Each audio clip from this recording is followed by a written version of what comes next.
कि नारद जी महाराज बद्रीनाथ गए और बद्रीनाथ जाकर के उन्होंने सनत कुमारों से कहा, जिस प्रकार हम लोग विदेश की बड़ी प्रशंसा सुनते हैं तो वहां की बड़ी चर्चा करते हैं। कोई आदमी हमारे घर का विदेश गया हो, आगे फूले नहीं समाता, हम वहां गए थे, ऐसा था ऐसा। जब विदेश से व्यक्ति आता है ना, तो जो लोग विदेश नहीं गए उनके बीच में बैठ करके वो बड़ी प्रशंसा करता है, अरे वहां की सड़क तो ऐसी है, वहां की रोड तो ऐसे हैं, वहां की गाड़ियां ऐसी, वहां की बिल्डिंग ऐसी। तो बेचारे जो नहीं गए वो ख्वाब देखते हैं, अच्छा हम कब जाएंगे, पता नहीं कैसा लगता होगा वहां पे।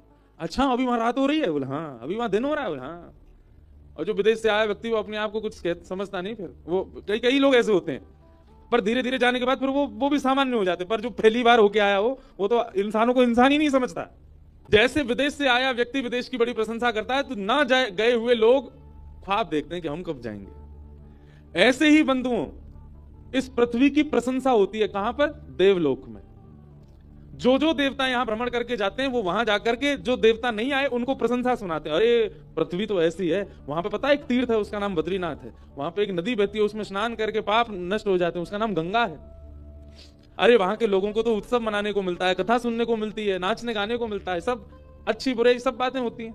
एक बार नारद जी महाराज ने सोचा, बोले भैया पृथ्वी की इतनी प्रशंसा सुनी मैंने, इतनी प्रशंसा सुनी, मेरे मन में आया मैं घूमने तो जाऊं, पृथ्वी है कैसी। लेकिन जैसे ही मैं पृथ्वी पर आया, जैसा सुना था वैसा कुछ नहीं मिला, यहां पर बिल्कुल विपरीत। और यही होता है, विदेश की प्रशंसा आप सुन लो, आपके मन में होगा मैं भी जाऊं, पर जब आप पहुंचेंगे ना, यूं लगेगी अरे यार क्या झूठ बोला था हमसे। बिल्कुल विपरीत है। स्वच्छता होगी, सुंदरता होगी, पर मन नहीं लगेगा आपका। विशेष रूप से अगर आप भारतीय हो तो। हमारी तो स्थिति ऐसी होती है, हम विदेश जाते हैं तो उल्टी गिनती गिनते हैं, अब कितने 15 दिन और रह गए, 14 दिन और रह गए, 10 दिन और रह गए, 1 हफ्ता और रह गया, 5 दिन। जिस दिन अंतिम दिन होता है ना वापस आने का, उस दिन तो नींद ही नहीं आती रात में, अब कब भारत पहुंचे, कब हवाई जहाज उतरेगा दिल्ली, कितना अच्छा लगेगा, आहा।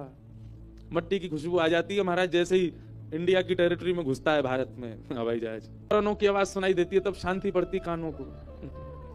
इतने दिन से हॉर्न ही नहीं सुने थे। नारद जी महाराज ने जब पृथ्वी को देखा, वो जैसे सुन के गए थे वैसे तो दिखी नहीं उनको। मैंने इस पृथ्वी को बहुत उत्तम समझा था, पर ये बिल्कुल उत्तम नहीं है। कहां कहां गए आप, पुष्करम च प्रयागम च काशिम गोदावरी तथा। गोदावरी जी कहां है, नासिक में। हरित क्षेत्र, हरित क्षेत्र किसको कहते हैं, इसी को हरिद्वार ऋषिकेश इसको हरित क्षेत्र कहते हैं। हरित क्षेत्र, कुरुक्षेत्र, श्रीरंगम, सेतु बंधनम, सेतु बंधनम मतलब रामेश्वरम। नारद जी कह रहे हैं कलयुग में जब तीर्थों की ये भयावह स्थिति हो गई है, तो शहरों का तो नाम क्या ही ले, वहां की तो और भी ज्यादा बुरी स्थिति होगी। तीर्थों का नाम इसलिए लिया भैया, तीर्थों में जब इतनी भयावह स्थिति है तो ये तो तीर्थ हैं, शहरों का तो जाने क्या हाल हो रहा होगा। मंद बुद्धि लोग हैं कलयुग के। नारद जी आप भी तो कलयुग में ही हो, आप भी सब कलयुग में ही हो। सबको मंदबुद्धि नहीं कहा, पर अधिकतर लोग मंदबुद्धि हैं। तंबाकू के ऊपर क्या लिखा है आजकल सरकार ने, टबैको किल्स। हिंदी में भी लिखा है कि इसको खाने से कैंसर जैसी गंभीर बीमारी हो सकती है। मंदबुद्धि है कि नहीं, फिर भी सबसे ज्यादा खाने वाली वस्तु वही है कि नहीं। मंदबुद्धि लोग।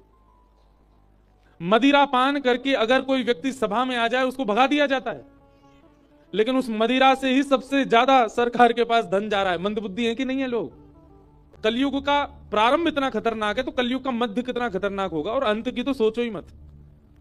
मन में एक भावना आई थी कि ऐसा कलयुग में समय आएगा कि जब हम लोगों को, घर के लोगों को पता चलेगा ना कि हमारा कोई वयोवृद्ध अब बेचारा बूढ़ा हो गया, अब इसकी मरणासन अवस्था हो गई, तो हम लोग मन में विचार करेंगे इसका भैया 1-8 करोड़ रुपया मिल जाएगा, इसको रेस्टोरेंट में बेच आए, कुछ लोग इसको भी पालेंगे। ऐसा भी समय आएगा कलयुग में कि लोग मानवों को ही खा जाएंगे, क्योंकि जानवर तो बचेंगे ही नहीं। धीरे धीरे सबकी तादाद कम होती जा रही है, केवल मानव ही बढ़ता जा रहा है सब जगह। यहां पर आज की डेट में वास्तविक संत कौन है यह पहचान पाना भी मुश्किल है। रूप धारण करके, वेश धारण करके ना जाने कितने लोग घूम रहे हैं संत रूप में, वेश रूप में। वेश धारण करने वालों की संख्या ज्यादा है, वास्तविक संत बचे नहीं है भारत में।